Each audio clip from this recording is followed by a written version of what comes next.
Good morning, everyone. Aloha kako. Aloha to our dear Sangha and to those who are here visiting or here for the first time. We welcome you. We are dedicating the merit generated from today's service, all of our chantings and prayers and flower offerings to the people of Maui. And not just to the people, but to the animals and plants and to the land itself, all suffering from the devastating fires which swept through, especially the town of Lahaina. I think our hearts are all very heavy.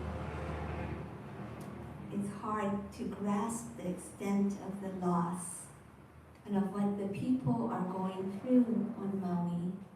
And not just on Maui, but many have relatives and friends who have lost their homes or perished in the fires. And our hearts go out to all of them with so much love, so much loving kindness. And thank you for your contributions today.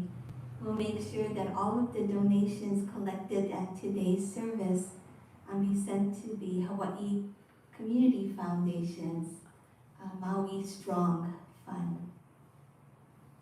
I understand that there were 3 Buddhist temples which were burned to the ground in the Maui fire in Lahaina as well.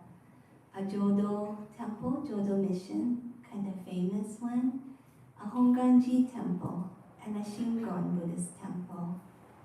When information becomes available how to donate to these temples, I will send the information out by email to our Sangha or by newsletter so that those who wish to contribute to the Sanghas, to the temples, and to the ministers and families who lost everything when their residences burned down, one may be able to do so.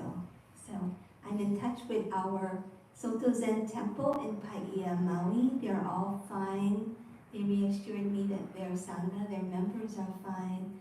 So they are trying to help others in their communities, and they'll be in touch with information. The Maui Buddhist Council is finding ways to help those Buddhist Sanghas and Buddhist temples on Maui.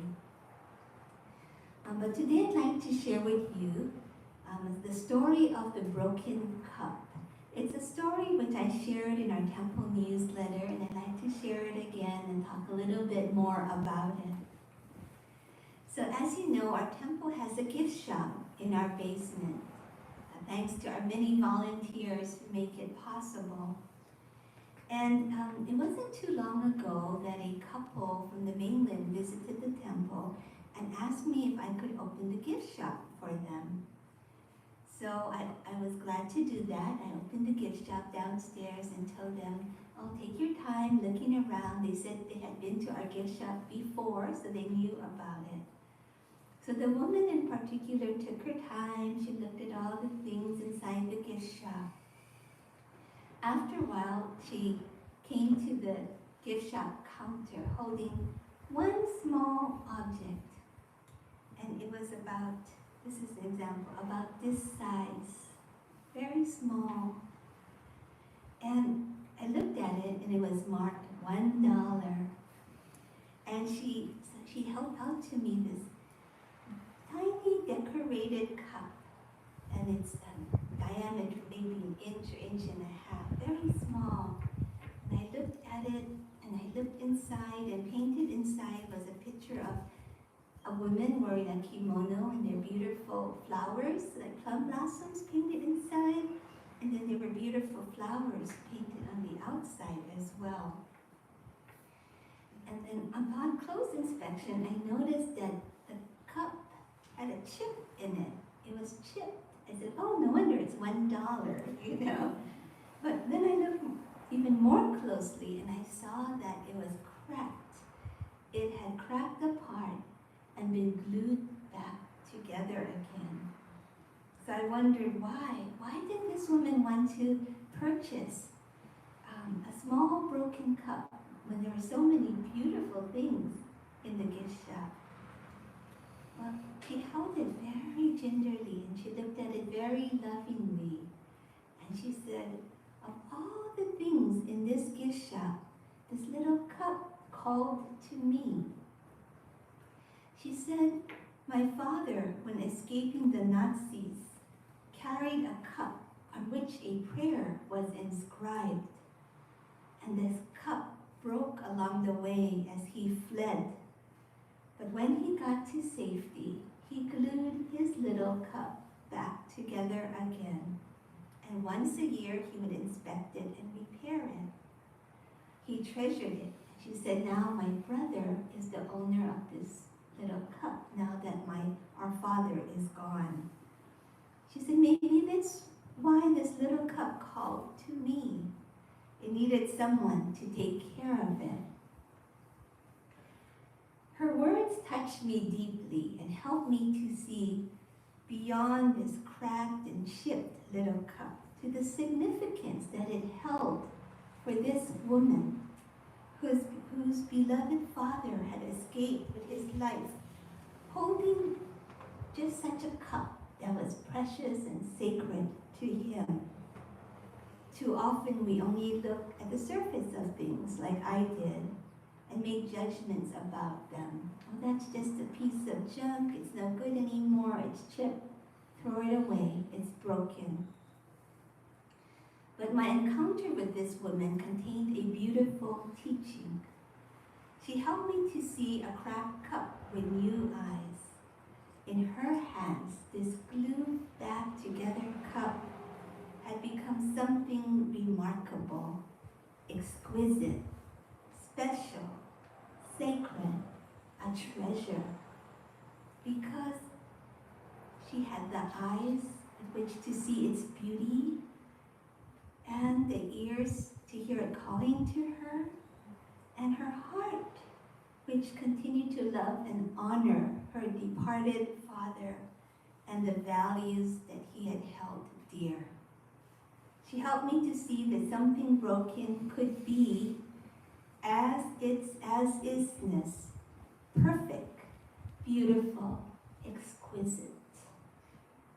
So later I learned it was one of our gift shop managers, Clear Ho-un, who had taken the time to glue the pieces of this little cup back together again, thinking someday someone will come along who will appreciate it, and someone did. So I wondered if Clear Ho-un, who mended the cup, knew about the Japanese art called kintsugi. Kintsugi, I have it here, kintsugi. Have you heard of kintsugi? It's a technique of restoring broken vessels such as pottery. Kin means gold, and the second character, tsugi means joining or to join, to put back together again.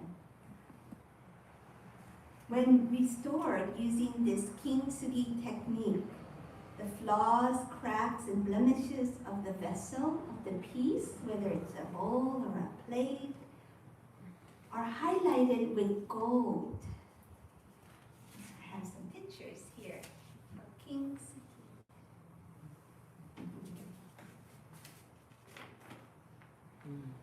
I recently watched on YouTube this NHK World video titled Kintsugi Giving New Life to Broken Vessels. In this video, this kintsugi artist, whose name was Yukiko Kuroda, shared her personal story. She said that she had once suffered greatly from deep depression, and one day a plate which she had cherished was accidentally broken by her friend and discarded, tossed into the trash. In her depressed state, Yukiko felt she herself was broken and useless like the dish. She rescued the pieces of the dish and she repaired it. In time, she discovered and studied this craft of kintsugi. She became a professional kintsugi artists who repaired broken vessels. It is said that this craft of kintsugi began in the 15th century in Japan during the Muromachi period.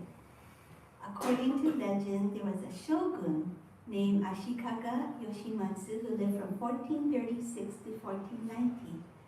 He broke one of his precious bowls, like a ceramic bowl. So he sent the cracked bowl back to China to be repaired. But when it came back, it was pieced together with these ugly metal staples. He was very dissatisfied with its look, so he gave the project to his Japanese craftsmen, who figured out a way to join the broken pieces together in an artful manner. The sap of the urushi lacquer tree was collected and used as an adhesive.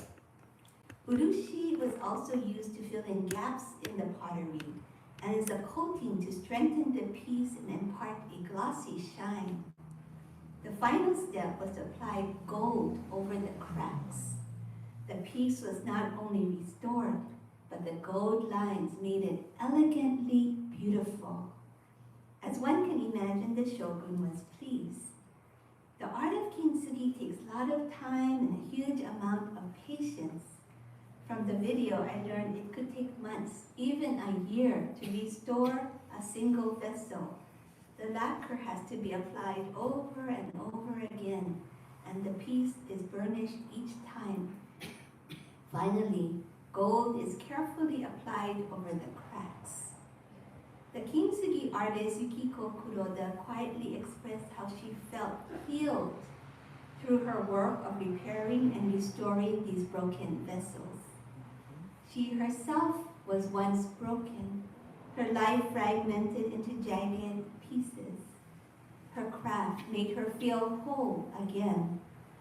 She had come to accept her own imperfections and flaws and recognize how they were a beautiful and valuable aspect of her life, like the gold lines that ran through a broken bowl, pieced together and granted a second life. Finally, there's a story about a famous tea master I'd like to share named Sen no Rikyu, who lived from 1522 to 1591. This tea master had undergone Zen training at a temple called Daifukuji, and he became a tea master for Oda Nobunaga. Sen no Rikyu exerted great influence on Chano-yu, known as the Way of Tea, the tea ceremony. According to this story, the host in the tea ceremony wanted to impress this tea master, Sen no Rikyu, with this expensive antique tea jar that he had.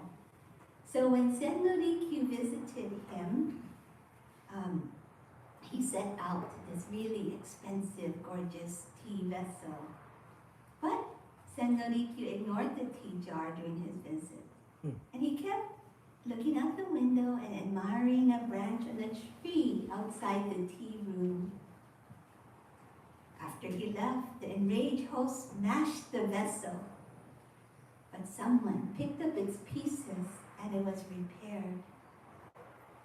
On his next visit, Sen no Rikyu gave the restored vessel with its flaws and cracks his full attention and said, "Now it is truly magnificent." So the woman who purchased a tiny $1 glued back together teacup from the Daifukuji gift shop, I think had probably never heard of kintsugi. Instead, she had learned from her Jewish father, who had escaped the Nazis, how to embrace and cherish a broken cup, the cup of life, pieced together with gratitude and prayer.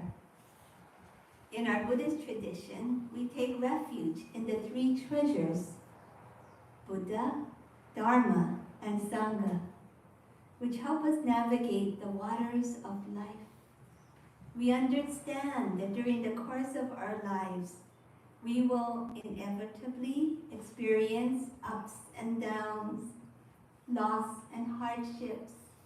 disappointments and setbacks, and many happy moments as well.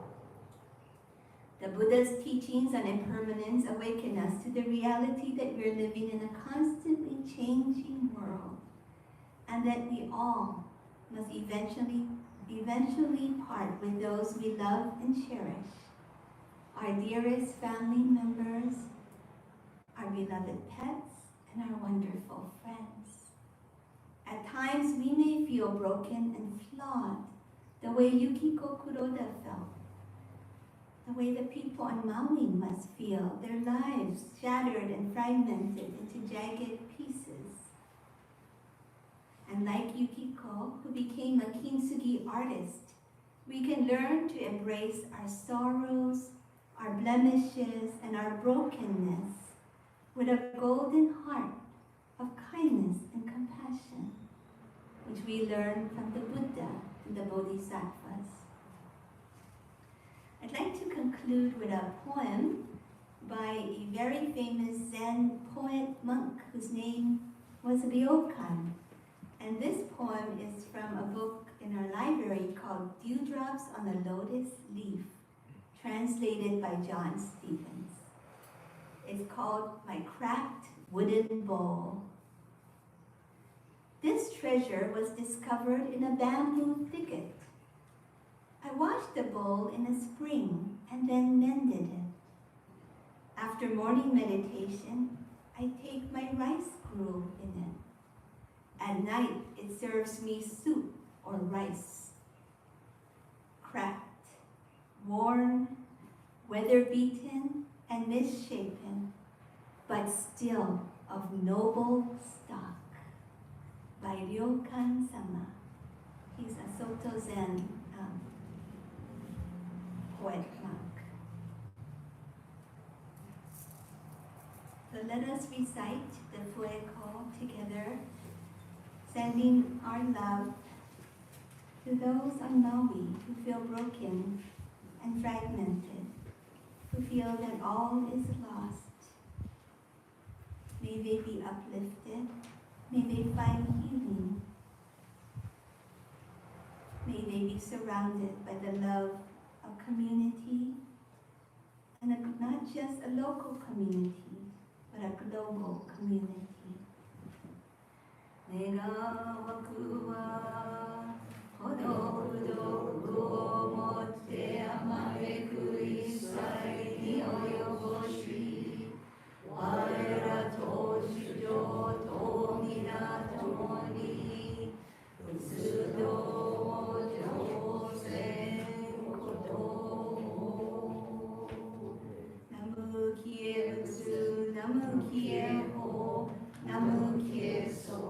We take refuge in the Buddha, we take refuge in the Dharma, we take refuge in the Sangha. Thank you for being our Sangha.